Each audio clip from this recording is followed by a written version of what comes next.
वो जो सहज दास रहता है, सहज दास, बनावट दास नहीं, सहज दास, वो सब कुछ कर सकता है। उसके संकल्प से क्या नहीं हो सकता, उसके संकल्प से क्या नहीं हो सकता, सब कुछ हो सकता है ना। भक्त्या सर्व सिद्ध्या सिद्धंती, भक्त्या असाध्यम न किंचिदस्ति, है ना। तो इस प्रकार से भैया हमको सहज होना चाहिए, सहज होना चाहिए। जैसे हमारे राम जी सहज, वैसे जब राम जी महाराज हमको सहज देखेंगे, आहा, राम जी महाराज की दृष्टि पड़ती है, सहज है, सहज है, ये सहज है, ये हमारे लायक है। जैसे भूखा आदमी रसगुल्ला देख करके और उसको तुरंत उठा करके गप कर लेता है, सहज। ऐसे सहज सेवक, सहज दास, उसको भगवान अपने हृदय में से लगा लेने के लिए तैयार रहते। सारे मिथिला वासियों को अपने हृदय से उन्होंने ले लिया। किशोरी जी को ले लिया, श्री विश्लेष जी महाराज को ले लिया, लक्ष्मी सिद्धि जी को ले लिया, सारे मिथिला के पाहुन बन गए, है ना। मिथिला के नर नारी जो है सब भगवान के रस स्वरूप में आसक्त हो गए। सारे मिथिला के नर नारी भगवान के रस स्वरूप में आसक्त हो गए। तभी श्री राम जी महाराज जो है अपने से अतिरिक्त कुछ नहीं मानते, है ना। मिथिला या जो है परम एकम न गच्छति, मिथिला से एक पैर भी भगवान नहीं जाते, सदा वास करते हैं और विहार करते हैं। तो इस प्रकार से भैया जैसे उनको आनंद हुआ वैसे हमको भी हो सकता है, वैसे ही हमको हो सकता है। भैया कितने ऐसे सज्जन इस संसार में हुए, हो रहे हैं और आगे होंगे कि जो सहज सुख का अनुभव करते हैं, सहज सुख का अनुभव करते हैं। एक जो है मालाकार कह लीजिए साधु थे बिहार प्रांत में। तो वे साधु हम भगवान के माली हैं, हम भगवान के, तो उन्होंने एक बगीचा लगाया और विविध प्रकार के फूल, बढ़िया क्यारी, रोज भगवान के घूमने के लिए उनमें दूब खूब बटी लगाई जिससे कि भगवान को गड़े ना। और यही विचार करते कि ये भगवान जो है इस बगीचे में विहार कर रहे हैं, उनके विहार के लिए। तो दिन भर यही करते, उनको सींचते, फूलों को तोड़ते नहीं थे। जो है भगवान इनमें विहार करते हैं, दर्शन करने के लिए आते हैं, रोज विहरते हैं, ऐसे जो है विचार उनका रहता था। उसी भाव में मग्न रहते थे और उसी प्रकार से सेवा करते थे। एक दिन श्री राम जी महाराज और किशोरी जी विहार कर रहे हैं, यह उनके नजर में आ गया। हाँ, विहार कर रहे हैं।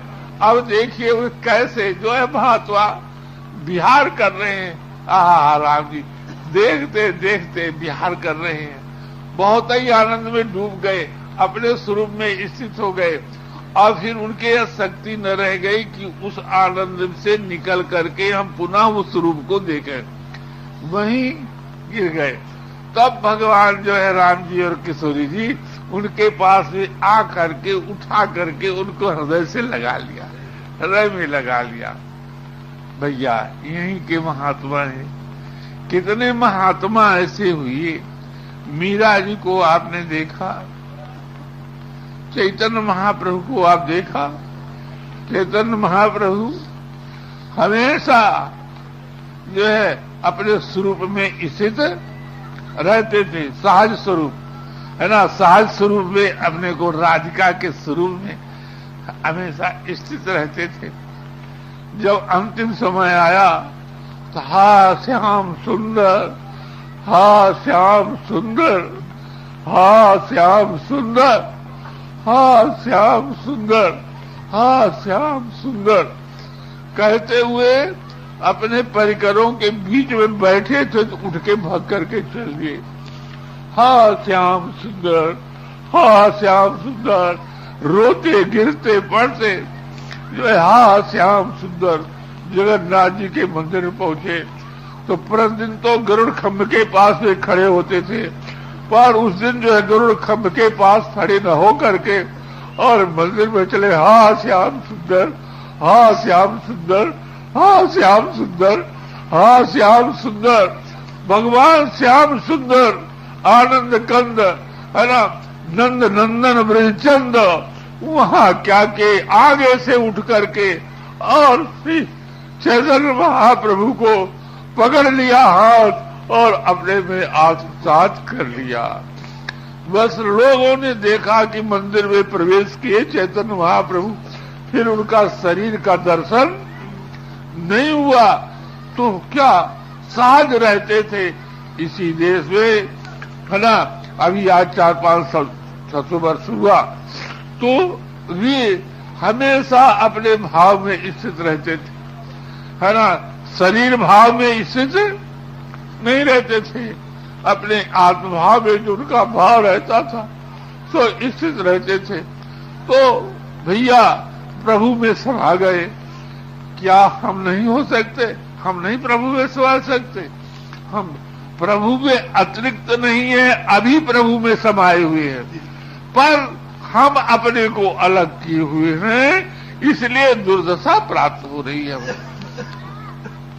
इसी प्रकार से श्री मीरा जी जो है वहां चली वृंदावन हुआ, राम राम, द्वारिका के लिए। तो वो जो राणा था, क्या नाम था उसका, विक्रम, तो एक से चिट्ठी भेजा। चिट्ठी में लिखा था कि कुल की कलंकनी, और तुम जो है अपने यहाँ छोड़ा और अपने मायकों को, मेड़ता को भी छोड़ करके और बाहर रही कुल कलंक लगाने के लिए। तू तो पानी में डूब करके मर जा। तो उस समय जब चिट्ठी पाई, वो नदी के किनारा था, नदी के पास में, कहा ये तो सब राम जी के स्वरूप है, ये भी तो राम जी की आज्ञा है, राम जी की आज्ञा है, ये सब राम जी की आज्ञा, डूबने की आज्ञा, सब भी राम। तो भगवत आज्ञा समझ करके नदी में कूद पड़ी। नदी में जब कूद पड़ी तो श्याम सुंदर जो है गोदी में उठा लिए और नदी ना डूबने नहीं पाई, मरने नहीं पाई। द्वारिका गए तो द्वारिका में फिर जब रहे, यहाँ तो वहां से उपद्रव होने लगा, लोग मनाने के लिए, बुलाने के लिए गए, बहुत ही आग्रह किया, हाँ भैया मैं तो भगवान के पास जा रही हूँ, वो आज्ञा देंगे जैसा कुछ होगा। वहां द्वारिकाधीश के पास फिर गई, प्रभु मुझे अब अन्यत्र न फेंकिए कि जो मैं कहूं मैं नहीं जाऊंगी तो मैं कौन, आप ही सब करने वाले, मुझे अब अपने चरणों से अलग न करिए। वे ही चाहती, वो नृत्य करती हुई गा रही थी, बस चली उनके मुख में समा गई। मीरा जी जो है आत्मसात हो गई। जैसे एक खस का प्रेमी, दक्षिण में जो है खस के बड़े प्रेमी होते हैं, तो मट्टी सहित खस को ले आते हैं और उसी में मट्टी पानी पीते रहते हैं, तो अधिक सुगंधी होती है, नहीं तो सूख जाता है। तो खस के प्रेमी खस को मिट्टी सहित जैसे ग्रहण करते हैं, ऐसे भगवान अपने ऐसे सहज भक्त को, स्वरूप स्थित भक्त को उसके शरीर सहित ग्रहण करते हैं। ये शरीर दुर्गंधित है ऐसा प्रभु नहीं सोचते। जिसमें मल मूत्र रक्त हाड़ा मांस भरा हुआ है, उसको प्रभु जो है सो नहीं, उसको जो है दुर्गंधित नहीं मानते, अपने हाथ साफ कर लेते हैं, मुंह में प्रवेश करा।